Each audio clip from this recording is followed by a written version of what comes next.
Little bit of excitement there. Why have I got a funny feeling you guys are sitting at a bar rather than a boardroom, high-fiving each other as you guys are coming up with each of these ideas?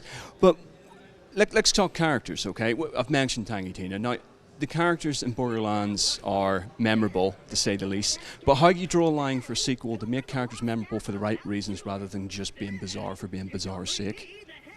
I don't know if being bizarre for bizarre's sake isn't a good enough reason when you look at somebody like Tiny Tina. So I think people are going to be really excited about that. But that's just, like Randy said earlier, that is just one tiny little part of our game. We have a ton more characters that are equally as interesting, and really looking forward to hearing what people's feedback is, after they see these characters and tell us how they react to them.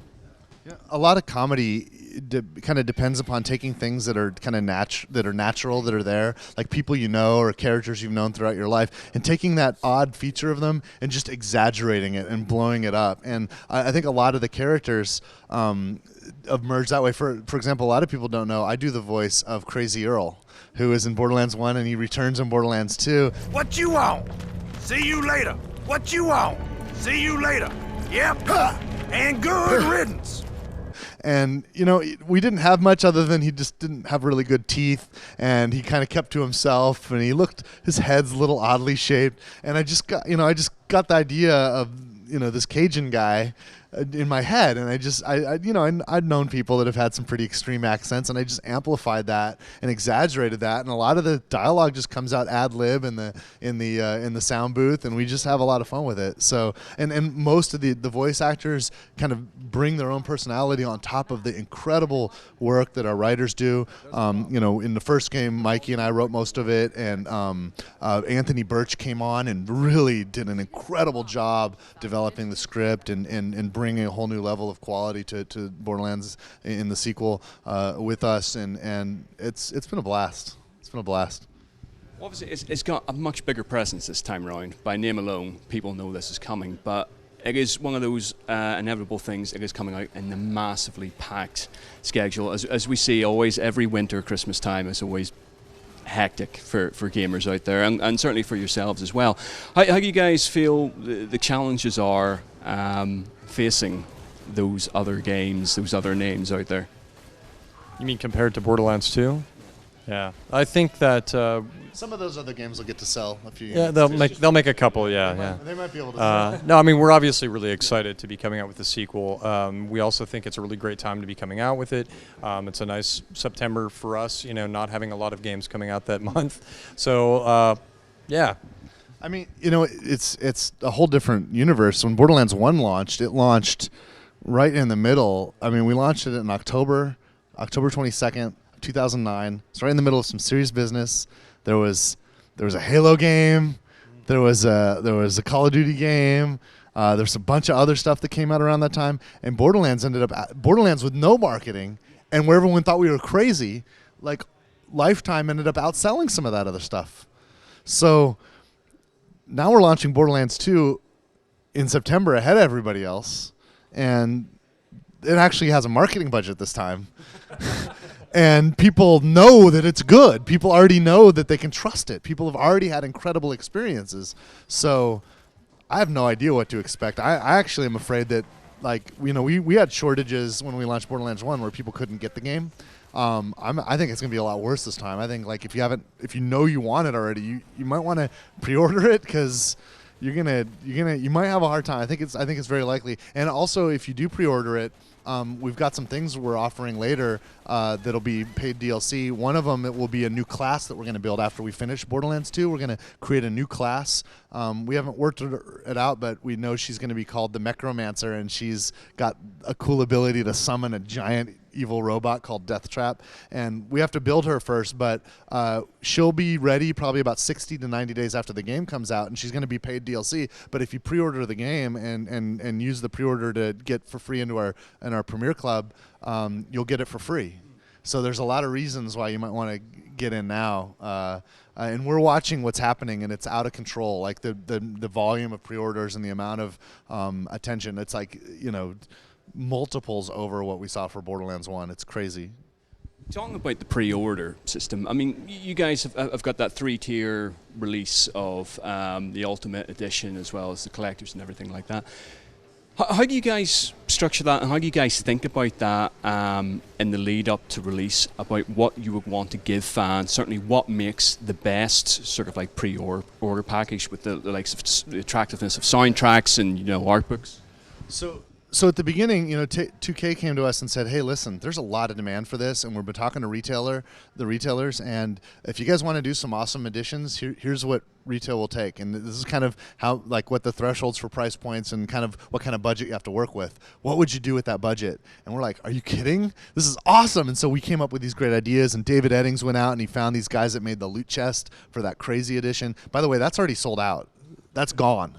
Like, they can't make any more in time. So, like, if you haven't, I saw one, just a pre-order voucher for that sell on eBay the other day for $700, and it's like $150 if you got in there. So that's gone. But there's going to be there's still some of the Vault Hunters edition, which has Marcus, the Marcus bobblehead, which is awesome. And so we got together, and, you know, Brian had some ideas. In fact, you should talk about Hammerlock and the map of the characters and all that. Like, sure. Yeah, so one of the things we did is there's this character in the game. His name is Sir Hammerlock, and he's sort of, you know, an anthropologist, kind of looking at all the different life structure there, and then he's also looking at all the creatures and that sort of thing. So he has his own little book that talks about all the creatures on Pandora. And then we, in addition to that, we took this idea of taking this sort of long strip version of all the scale of all the different characters together. So we have our main character sort of fighting every single creature in all of Borderlands in this giant, you know, sort of long poster, and that's a nice little add-on. So I think it's an amazing, you know, bit of content for our customers. Yeah. Talking about future of Borderlands, which is a ridiculous thing to be talking about when the game's still quite a few months off release, but it's one of those things, obviously, if we talk about franchise and stuff like that.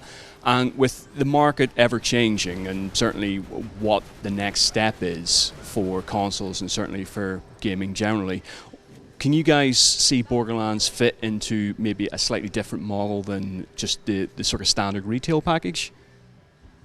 Yeah, I think there's a lot of different ways of thinking about how we could do that, but I think at its core, what I'm really excited about is, as we look at how people react to Borderlands 2 and how they, you know, as we do future DLCs, which we've done a great job of doing that in the past, and I think you'll see plenty more of that.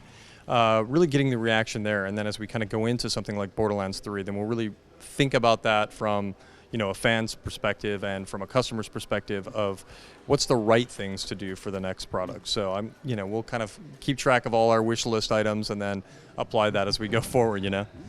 From my point of view, like, right now, all of the mind share in the universe is on delivering Borderlands 2, and I can feel there's a tremendous amount of passion and momentum still with myself and with the team, and all the guys just care so much. So I think it'll be very natural to expect that once we finish Borderlands 2, we're very likely going to follow it up with some things like DLC. As far as beyond that, man, anything could happen. Maybe this is the last Borderlands. Maybe we do 500 more. I don't know. I don't think that far ahead, and we don't think that far ahead. We're focusing on what we're doing right now and making sure we do the best job we possibly can. And every minute of mindshare that we spend on stuff that may or may not happen down the road is actually taking away from mindshare we could spend on making sure that the thing we're about to deliver is amazing as possible. So we try to stay as focused as possible. But, you know, it's exciting. There's all kinds of gamers out there playing games on all kinds of different devices. Technology is really getting amazing, so we can expect that future technology will be amazing. And I'm excited to make all kinds of games on all the platforms that emerge, and we just want to entertain people. That's why we exist. So I look forward to it, and everything we're learning about game development and what's fun about playing games from our experience with Borderlands is going to apply to everything we're doing in the future. And just sort of wrapping up then, where are you guys now? What's for the next couple of months before games release? What have you got left to do? Yeah, I'll talk about it. Well, you know, right now we're really coming in for a landing. It's about getting into certification, and so what happens is we clean out all of our bugs, make sure every flaw that we found, and we got, you know, I can't even count the amount of man hours on quality assurance on this one. We got to clean out all the bugs, put it into certification with the first parties, let Sony and Microsoft beat the crap out of it, make sure that's all good. We've got a couple of loops there where we can have some opportunity to clean some things we discover along the way.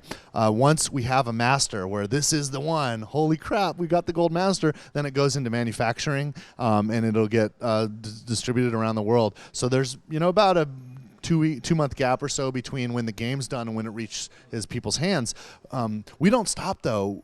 We do two things. We keep QA going because also fans will find some things, and we can be ready if we happen to notice things even after the game's finished.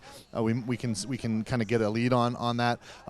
Things we want to do to improve the game, balance issues, whatever. The other thing is we like to get started on future stuff. So we're like right away we're going to build the Necromancer, and that'll be ready about 60 to 90 days from when the game launches. Hopefully, it might even come sooner because we got so much momentum right now, and we have that lead time between finishing the game and certification. But we'll update people as we actually start building it when we think it'll come. And I think we're going to want to build some other DLC, so we'll get right on that. And we got another game coming, Aliens Colonial Marines, and we're really excited about that too. So there's a lot of folks that are already engaged in that, and there's some other folks that can't wait to join them. So between all these things, we got plenty of stuff to do, and we have some other projects we're working on that we haven't announced, and I think we've announced one, but we haven't talked about it for a while, Brothers in Arms stuff. But we'll talk more about that down the road. Okay. Well, guys, it just leaves me to say thank you very much indeed for taking the time to talk to us today, and it goes without saying I'm looking forward to playing the final thing. So just hurry up and get the damn thing done, all right? Well done. Almost there. We're almost there. This close.